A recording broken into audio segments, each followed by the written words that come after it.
Assalamualaikum warahmatullahi wabarakatuh. Alhamdulillah wassalatu wassalamu ala Rasulillah wa ala alihi wa ashabihi wa man tabi'ahum bi ihsanin ila yaumil qiyamah, amma ba'd. Ikhwan fillah rahimanallahu wa iyyakum, kita kembali bisa bertemu di tempat mulia ini. Insyaallah yang sudah tahu murojaah kembali dan menguatkan apa yang menjadi pengetahuannya. Sedangkan yang belum tahu, maka bermohon pada Allah Subhanahu wa taala, mudah-mudahan di 30 menit ke depan ini apa yang kita pelajari di majlis ini menjadi amal saleh dan bekal kita di hadapan Allah Subhanahu wa taala nanti. Ikhwatu fillah rahimanallahu wa iyyakum. Menjadi hikmah penciptaan Allah Subhanahu wa taala bahwa kita dijadikan oleh Allah Azza wa Jalla khalifatu fil ard, khalifah di muka bumi. Akan tetapi bukan sekedar khalifah yang tidak memiliki tugas atau amanat yang harus ditunaikan. Lebih dari itu, Allah Subhanahu wa taala telah menciptakan segala sesuatunya bagi kita itu sebagai ujian, ibtilaan atau imtihanan. Kita tahu bahwa ujian, cobaan suatu saat akan dipaparkan, akan disodorkan atau akan dipertanyakan kepada kita tentang soal-soal itu. Kita sering mendengar Allah Subhanahu wa taala berfirman di dalam Al-Qur'an dan sering sekali kita baca. Walladzi khalaqal mauta wal hayata liyabluwakum ayyukum ahsanu amala. Dialah Allah yang telah menciptakan bagi kalian kematian dan kehidupan untuk menguji di antara kita siapa yang paling baik amal kebaikan di antara kita. Jadi al-maut wal haya, kehidupan dan kematian ternyata pada hakikatnya adalah ujian bagi kita. Ya, ujian bagi kita. Sebuah tempat, ladang tempat beramal selama nyawa masih ada di kandung badan. Dunia Allah ciptakan sebagai bekal untuk beramal, sedangkan nanti di akhirat tak ada lagi waktu kesempatan untuk beramal. Akhirat adalah tempat memanen setiap amal kebaikan dan amal soleh yang kita lakukan saat ini. Ataupun sebaliknya, setiap keburukan yang kita lakukan saat ini nanti di akhirat kita akan melihat hasil akhirnya. Oleh karena itu, hal yang menjadi asas keimanan kita, konsekuensi dari balasan semua perbuatan kita, Allah Subhanahu wa taala menciptakan yang namanya surga, al-jannah, yang disediakan, dijanjikan bagi mereka yang beramal saleh semasa hidupnya. Lulus melalui ujian, kehidupan mereka diisi dengan ketaatan pada Allah Subhanahu wa taala. Tapi juga Allah Subhanahu wa taala menciptakan an-nar, neraka, yang Allah sediakan bagi orang-orang yang Allah murkai, yang Allah benci. Mereka yang selama hidupnya tidak melewati ujian dengan benar, tidak lulus, habis kehidupannya dipakai untuk bermaksiat pada Allah Subhanahu wa taala, membangkang perintah Allah, melanggar aturan-aturannya, maka Allah sediakan an-nar, neraka. Tetapi sebelum itu Allah Azza wa Jalla memberikan batasan. Sebuah alam yang semua ini pun kita akan melaluinya. Ini yang disebut dengan alam barzakh, yaitu alam kubur, yang setiap kali Utsman bin Affan radhiyallahu an, khalifatu Rasulullah sallallahu alaihi wasallam, melewati kuburan, dia akan selalu menangis. Menangis selayaknya anak kecil menangis ketika keinginannya tidak dipenuhi. Sampai kedua matanya penuh diliputi dengan air mata dan janggutnya pun basah. Dan ketika ditanyakan oleh sahabatnya, Anda ketika berbicara neraka dan jannah biasa aja sikapnya, tapi ketika melihat kuburan, melewati kuburan, maka Anda akan menangis terseduh-seduh. Apa yang menjadikan Anda berbuat seperti ini? Utsman bin Affan radhiyallahu anhu, beliau mengatakan bahwa innal qabra awwalu manazilil akhirah. Sesungguhnya kuburan itu adalah gerbang pertama seseorang untuk masuk ke dalam alam akhirat. Kuburan itu gerbang pertama.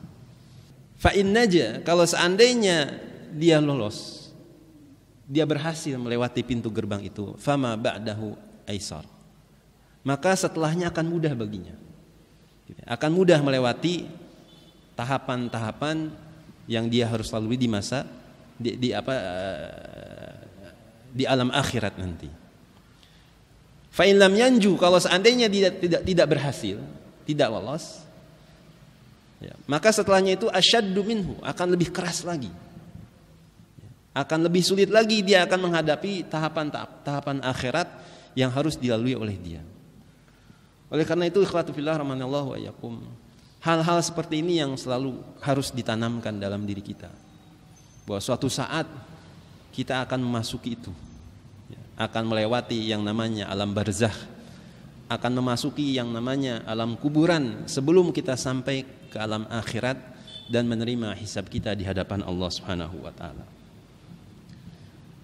Nah, untuk mengetahui apa yang bisa menyelamatkan kita nanti, tak ada petunjuk yang paling baik dan yang paling sempurna dibandingkan petunjuk Islam, petunjuk yang diturunkan oleh Allah Subhanahu wa taala, dan sebaik-baiknya petunjuk yang dicontohkan oleh Rasulullah sallallahu alaihi wasallam. Ketika kita menghadapi atau akan menghadapi alam kubur pun, Rasulullah sallallahu alaihi wasallam sudah memberikan begitu banyak petunjuk kepada kita. Salah satunya, bagaimana kalau seandainya kita ingin selamat? Apa yang harus kita lakukan menghadapi peristiwa alam kubur yang amat dahsyat tadi? Bermuamalah dengan Allah Subhanahu wa taala sangat sederhana sekali. Ya, kita semua sering membaca dan mendengar hadis. Barang siapa yang ingin ditolong oleh Allah, tolong saudaranya. Barang siapa yang ingin ditutup rahasianya oleh Allah, tutup rahasia saudaranya. Artinya hubungan kita antar sesama kita, ya, merupakan salah satu kunci kesuksesan kita nanti di hadapan Allah Subhanahu wa taala. Saudara kita punya hak yang harus kita tunaikan. Sebagaimana kita pun punya hak yang ingin ditunaikan oleh saudara kita. Oleh karena itu, selagi kita menunaikan hak saudara kita sesama muslim, kita berharap pada Allah Subhanahu wa taala, mudah-mudahan kita pun nanti akan dibantu dan ditolong oleh siapa? Oleh Allah Subhanahu wa taala nanti di yaumul hisab. Nah, salah satu yang harus ditunaikan dan mungkin saat ini mulai hilang atau bahkan mulai kurang sensitif di antara kita terkait dengan hak saudara-saudara kita yang harus ditunaikan, padahal kita pun nanti akan menuntut hak itu pada saudara kita, adalah hak mengurus jenazah saudara kita. Ya. Rasulullah sallallahu alaihi wasallam beliau berkata, sebagaimana hadis yang diriwayatkan oleh Abu Hurairah dalam Sahih Bukhari dan Muslim, hakul muslim 'alal muslim sittun, ya, atau dalam riwayat yang lain ada mengatakan khamsun, ya. Hak seorang muslim kepada muslim yang lainnya ada 6. Apa yang pertama? Ya, dikatakan mahunna ya Rasulullah SAW. Apa yang 6 itu ya Rasulullah SAW? Maka Rasulullah SAW mengatakan, idza laqaitahu fasalim alaihi. Apabila Anda bertemu dengan dia, dengan sesama saudara muslim, salam. Ya. Sunnah ini yang sekarang sudah mulai pudar. Ya. Padahal dengan salam kita mendapatkan faidah yang sangat besar sekali. Bukan sekedar kita menunaikan hak saudara kita dan kita membayarkan kewajiban kita. Lebih dari itu, Allah akan tumbuhkan rasa kasih sayang di antara kita. Ya. Dulu ada seorang sahabat yang kerjaannya ke pasar bukan untuk jualan, tapi hanya sekedar untuk apa? Menyapa saudaranya. Assalamualaikum, assalamualaikum, assalamualaikum. Jadi kalau kita ingin dicintai oleh orang, kita ingin dikasihi oleh orang, maka sebarkanlah salam di antara kita. Dan ini adalah hak saudara kita. Ya. Kemudian yang kedua, wa idza da'a fa'ajibhu. Apabila engkau diundang, ya, apabila dia mengundangmu, maka tunaikanlah. Penuhilah undangan itu. Apalagi undangan-undangan yang memang di dalamnya ada yang berisi maslahat kebaikan buat agama kita. Kalau yang sekiranya mubah saja kita dianjurkan untuk mendatangi undangan saudara kita, lantas bagaimana kalau seandainya undangan itu berisi tentang maslahat agama kita? Diundang ini buat usroh, nggak hadir. Diundang buat taklim, diabaikan. Kalau sekedar undangan yang mubah saja kita diminta untuk menunaikan hak saudara kita. Lantas bagaimana dengan undangan-undangan yang berisi amal soleh? Anda diundang kebaikan yang banyak sekali di sini. Diajak bersaudara di antara kita dengan usroh. Diundang taklim. Ya. Yang diingat oleh kita cuma sekedar apa? Ya, undangan futsal misalnya. Undangan olahraga. Atau undangan makan bersama. Ya, taruh di list nomor 1. Tapi undangan-undangan yang lain yang isinya kebaikan, kadang kita lupa melalaikan. Padahal kalau kita melihat ini, boleh jadi ya, di dalamnya bukan sekedar ada hak saudara kita yang mengundang kita, tapi ada maslahat kebaikan dunia dan akhirat kita dalam undangan itu. Kemudian yang ketiga, ikhwatu fillah rahimanallahu wa iyyakum. Wa idza stansahuka fansahalahu. Kalau ia meminta nasihat, maka nasihatilah ia. Ya. Kalau ada saudara kita yang datang ya, meminta untuk dinasihati sebuah amal kebaikan, dan Anda patut berterima kasih kepada dia, sebab boleh jadi karena perantara dia Allah hendak memberikan kebaikan yang banyak buat Anda. Ya, berapa banyak kebaikan yang seandainya Allah berikan nasihat kepada dia, lantas Allah berikan taufik untuknya melakukan nasihat yang Anda berikan itu. Bukankah pahala seseorang yang menunjukkan kebaikan sebagaimana pahala orang yang mengerjakannya? Ya. Coba bayangkan ya, semua kita butuh nasihat. Ya, semua kita butuh orang yang menguatkan. Untuk itulah kenapa kita dipersaudarakan dalam tali iman pada Allah Subhanahu wa taala. Maka jadikan ini budaya buat kita, sebuah budaya yang Islami. Ya, ketemu, salam, kemudian menanyakan kabar baiknya dan saling nasihat menasihati. Allahu Akbar. Sebuah potret kehidupan yang sangat indah sekali, ya, yang Allah dan Rasulnya berikan untuk kita semua, yang isinya di dalamnya banyak faedah dan keutamaan buat kita. Jadi jangan pelit ya, untuk memberikan nasihat, dan sebaik-baiknya nasihat adalah mengingatkan ketakwaan pada Allah Subhanahu wa taala. Ya. Sekaligus juga mengingatkan kewajiban lah. Kalau seandainya saudara kita mungkin ada yang tertunda hutang dan lain sebagainya, diingatkan, tidak mengapa. Itu kebaikan buat dia dan kebaikan juga buat saudara kita. Kemudian yang berikutnya, ikhwatu fillah rahimanallahu wa iyyakum, idza atasa fahamidallahu fashamat atau fashamit. Apabila dia bersin kemudian mengucapkan pujian pada Allah Subhanahu wa taala, jawab yarhamukallah. Karena itu bagian hak dari saudara kita. Wa idza marida fa'udhu, dan apabila dia sakit, jenguklah ia. Ya, jenguklah ia. Kita banyak ya, diberikan musibah saudara-saudara kita. Ya, kalaupun tak sempat menjenguk, jangan pernah lupakan saudara kita dalam doa kita. Ya, sebab mungkin yang di luar sana, ya, yang lebih menderita dibandingkan kita dan lebih susah keadaannya dibandingkan kita, mereka pun butuh doa kita. Ya, banyak saudara-saudara kita yang sekarang sedang menderita. Lalu yang berikutnya adalah yang terakhir, wa idza mata fattabi'hu. Apabila ada yang di antara kita yang meninggal, ikutilah. Nah, yang dimaksud dengan ikutilah di sini biasanya dalam pengurusan jenazah, hak seorang mukmin, hak seorang mukmin yang sudah meninggal tidak lebih dari 4. Tidak lebih dari 4. Ya. Apa itu?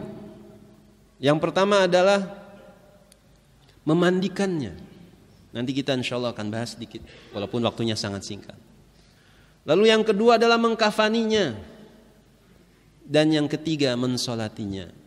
Sedangkan yang keempat adalah menguburkannya. Inilah hak saudara kita. Ya, yang terangkum dalam satu kalimat yang disebutkan oleh Rasulullah SAW, ikutilah jenazahnya. Gitu ya. Ikutilah jenazah di sini, ikutilah jenazah di situ. Maksudnya adalah mudah-mudahan kita bisa menunaikan yang 4 ini. Ya, kalau ada di antara saudara kita yang meninggal atau kerabat kita yang meninggal, apa itu? Ya, mandikan ia, kafani ia, sholatkan ia, kemudian apa? Kuburkan ia. Ya. Nah, ikhwatu fillah rahimanallahu wa iyyakum, kita konsentrasi pada yang terakhir, yaitu hak saudara kita yang sudah meninggal. Ya, sudah meninggal dalam artian pengurusan jenazah. Yang pertama adalah semua kita dituntut harus hirs, semangat untuk meraih kebaikan dari Allah Subhanahu wa taala. Tidaklah Rasulullah SAW menyebutkan hak-hak saudara kita tadi yang 6, melainkan di dalamnya berisi pahala yang sangat besar sekali. Ya. Yang kalau seandainya kita kumpulkan mungkin selama hidup kita amal soleh dibandingkan dengan pahala ini, kadang mungkin tidak sebanding. Ya. Tapi masih ada di antara kita yang kurang sensitif, kurang semangat mengambil dan meraih kebaikan yang Allah berikan pada kita. Siapa di antara kita yang ingin didoakan oleh orang saleh? Setiap kita pasti ingin. Betul tidak? Iya kan? Kalau kita punya kebutuhan, kita punya hajat, kita punya keinginan, kita datang sama ibu kita. Ma, Bu, tolong doakan saya. Kenapa? Kita punya keyakinan doa ibu itu makbulah. Datang pada ustaz kita, ustaz tolong doakan saya. Ya. Mereka manusia, tapi kita yakin, ya, mudah-mudahan dengan perantara doa mereka, ya, kita dibantu oleh Allah Subhanahu wa taala. Lantas bagaimana menurut perkiraan teman-teman sekalian, kalau seandainya yang mendoakan itu makhluk yang tak pernah berbuat maksiat, yang selalu taat pada Allah Azza wa Jalla, makhluk yang terbebas dari keburukan, yaitu para malaikat Allah Azza wa Jalla. Ketika Anda mengunjungi saudara Anda dalam keadaan sakit, maka barang siapa yang ingin didoakan oleh malaikat, bayangkan, malaikat yang mendoakan kita. Barang siapa yang ingin didoakan malaikat, kunjungi saudaranya, bantu saudaranya yang sedang sakit, kuatkan dirinya, doakan ia. Rasulullah SAW, beliau berkata, "Ma min muslimin ya'udu musliman ghudwatan illa shalla alaihi sab'una alfin malak." Tidaklah seorang mukmin atau seorang muslim mengunjungi saudaranya di pagi hari, melainkan 70.000 malaikat akan mendoakannya sampai sore hari. Bukan satu ya ikhwah, 70.000. 70.000 malaikat akan mendoakan kita sampai sore hari. Begitu pula sebaliknya, wa in adahu asyiyatan. Kalau seandainya dia mengunjunginya, menengoknya di saat sore hari, illa shalla alaihi sab'una alfin malak hatta yusbih. Ya, melainkan 70.000 malaikat akan mendoakannya sampai pagi hari. Wa kana lahu kharifun fil jannah, dan baginya dia nanti akan disediakan tempat di dalam surga. Akankah Rasulullah SAW menyelisihi janjinya? Tak mungkin, tak akan pernah. Tak mungkin Rasulullah SAW menyelisihi janjinya. Anda sudah diberikan janji oleh Rasulullah SAW, ada tempat di jannah bagi siapa saja dari kita yang ingin mengunjungi saudara kita yang sedang dalam keadaan sakit. Nah, oleh karena itu, jadikan budaya bagi kita, saling menguatkan di antara kita. Kalau seandainya ada di antara kita yang sakit, sampaikan kepada dia untuk ridho dan sabar. Sekaligus sampaikan kepada dirinya kabar gembira dari Allah Subhanahu wa taala. Man yuridillah bihi khairan yusib minhu. Sebab barang siapa yang dikehendaki kebaikan, Allah akan uji dia. Allah akan berikan musibah. Maka kalau seandainya kita memahami hakikat musibah, akan berubah sudut paradigma kita. Sudut pandang kita akan berubah. Musibah akan berakhir kenikmatan. Ribuan pahala Allah berikan pada kita. Man yuridillah bi khairan yusib minhu. Ya, barang siapa yang dikehendaki kebaikan, Allah akan uji. Ya. Mungkin kalau melihat hadis seperti ini, kita harus merasa khawatir kalau seandainya kok kayaknya hidup saya tenang saja ya, nggak sakit, nggak ada derita apa gitu. Bukan kita ingin mendambakan derita gitu. Ya. Karena kita ingin kebaikan. Maka tak ada kehidupan yang paling indah yang harus disyukuri oleh kita melainkan kehidupan seorang mukmin. Tak ada satupun Ya, setiap detik yang dilewati dalam kehidupannya melainkan kebaikan dari Allah Azza wa Jalla. Kalau diberikan kelapangan, dia bersyukur. Kalau diberikan musibah, dia akan bersabar. Dan tak ada kehidupan seperti itu melainkan hanya kehidupan seorang mukmin. Yang kedua, sampaikan pada saudara kita, Anda harus berbaik sangka sama Allah Azza wa Jalla. Tuhan kita itu maha baik sekali. Sampai seorang Ibrahim alaihissalam meminta kepada Tuhannya untuk memohonkan ampun pada bapaknya. Sa'astaghfirulaka rabbi innahu kana bi khafiyya. Aku akan mintakan ampunan pada Tuhanku karena Tuhanku itu amatlah baik padaku. Ya, ikhwatu fillah, ada seorang ulama mengatakan salah satu unsur yang bisa memotivasi kita untuk beramal saleh dan memperbanyak amal saleh adalah berbaik sangka kepada Allah. Allah tak pernah menzolimi kita. Semua permintaan kita diberikan sama Allah, ya, kecuali kalau di dalamnya mengandung unsur maksiat. Jadi untuk apa kita suudzon sama Allah? Ya, sampai dalam satu hadis dikatakan Allah itu lebih baik dan lebih pengasih dibandingkan ibu kita. Hingga ada seorang ulama salafus saleh dikatakan kepada dia, jika nanti Anda di yaumul qiyamah, pada hari penghisaban, diberikan pilihan kepada Anda, siapa yang akan menghisab Anda, Allahkah atau ibu Anda? Apa yang Anda pilih? Jawaban salafus saleh ini sebuah jawaban yang patut direnungkan oleh kita. Dia menjawab, saya akan memilih Allah yang akan menghisab saya.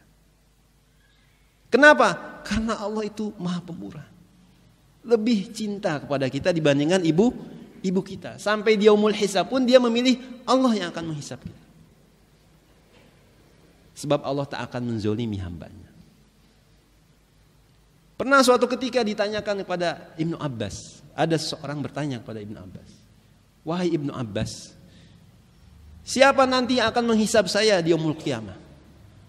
Kata Ibnu Abbas radhiyallahu anhu, Allah yang akan menghisab Anda nanti yaumul qiyamah. Seketika orang itu lantas berteriak, Allahu Akbar. Allah maha besar. Kita akan selamat. Kita akan selamat. Coba bayangkan. Yang dipikirkan dalam benak dia langsung keselamatan. Kenapa? Karena dia sudah berhusnuzon pada Allah Subhanahu wa taala. Ketika disampaikan bahwa yang akan menghisab dia itu adalah Allah Azza wa Jalla, seketika dia berteriak, Allahu Akbar, saya akan selamat. Saya akan selamat. Itulah indahnya husnuzon pada Allah Subhanahu wa taala. Untuk itu, ketika ada orang yang sedang ditimpa musibah dan musibahnya ya, diperkirakan menghantarkan dia kepada kematian, ya, motivasi dia untuk berhusnuzon pada Allah Subhanahu wa taala. Maka di sini ikhwatu fillah rahimanallahu wa yakum, para ulama mengambil faedah kapan posisi khauf dan roja itu bisa dilakukan oleh seorang mukmin. Gitu ya. Mana yang harus diambil? Kata para ulama, kalau Anda dalam keadaan sehat, dalam keadaan lapang, maka hendaknya khauf lebih dominan. Ya, perasaan khauf itu harus lebih dominan. Sebab tidak ada di antara kita yang bisa tertipu dari makar Allah. Betul enggak? Makanya harus bersiaga. Kita sedang sehat, sedang dilapangkan oleh Allah Subhanahu wa taala. Tumbuhkan rasa khauf. Sebab kematian tidak pernah mengenal waktu dan tempat dan tidak pernah mengenal keadaan kita. Ya, sebab kematian tidak pernah mengenal waktu, tempat dan tidak pernah mengenal keadaan kita. Ya, oleh karena itu kalau Anda sedang sehat, sedang dikasih rizki lapang, maka tumbuhkan khauf kita, ketakutan kita pada siapa? Pada Allah Subhanahu wa taala. Tapi sebaliknya kalau seandainya kita dalam keadaan sempit, ya, ditimpa musibah, ditimpa penderitaan, ditimpa kegundahan, maka Anda harus bergembira dengan harapan, roja, berharap pada Allah Subhanahu wa taala.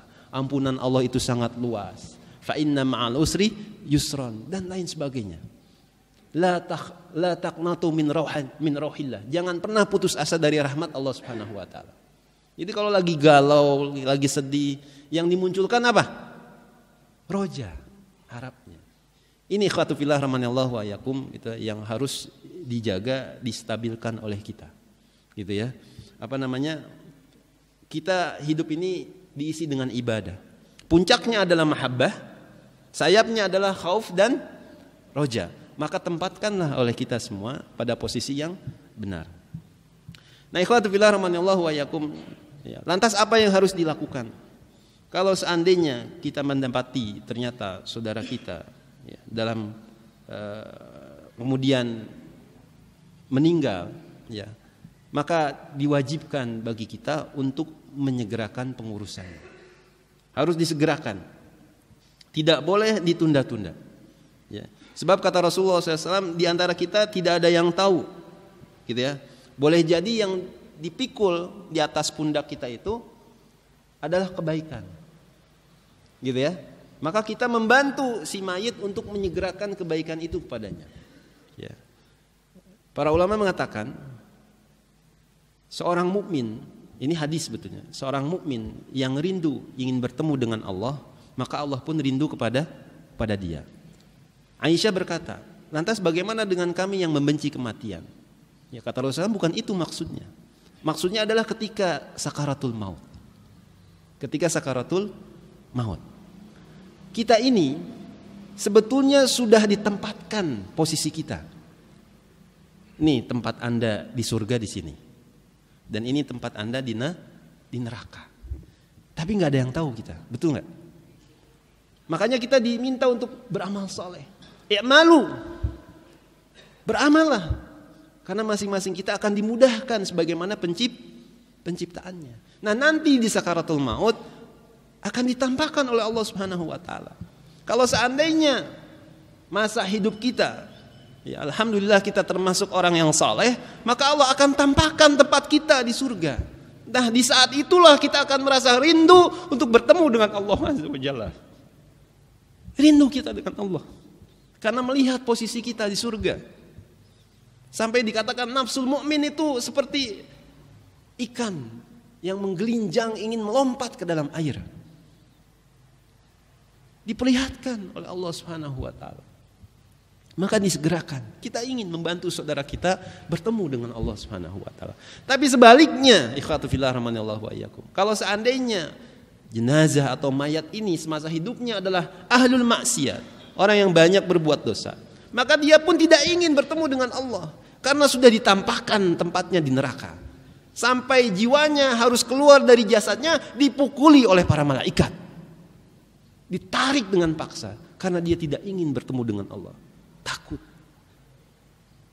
Dan itu keburukan di dalam pundak kita. Ngapain Anda membawa keburukan, dilama-lamain gitu ya? Lebih baik apa? Buang sudah. Rugi kita membawa keburukan di pundak kita. Inilah hikmahnya ikhwatu fillah rahimanallahu wa iyyakum, menyegerakan pengurusan jenazah. Oleh karena itu, berkaitan dengan hal ini, seorang mayit tidak boleh dikuburkan di tempat selain di tempat dia meninggal. Misalnya dibawa ke Ustaz, ini masalahnya kampung halamannya di Papua Nugini. Innalillahi. Ngapain antum bawa ke Papua Nugini gitu kan? Atau jangan. Kenapa? Karena ini bertolak belakang dengan hikmah pensyariatan pengurusan jenazah. Setelah itu apa? Mandikan ia. Ya, sebagaimana syarat-syarat yang dimandikan sebagaimana antum ketahui bersama. Ya. Tak ada yang lebih mulia selain kemuliaan yang Allah berikan kepada kaum muslimin sampai pada akhir hayatnya. Sampai pada akhir hayatnya. Ketika ia mau bertemu dengan Robnya pun itu dimuliakan. Ya, dimuliakan.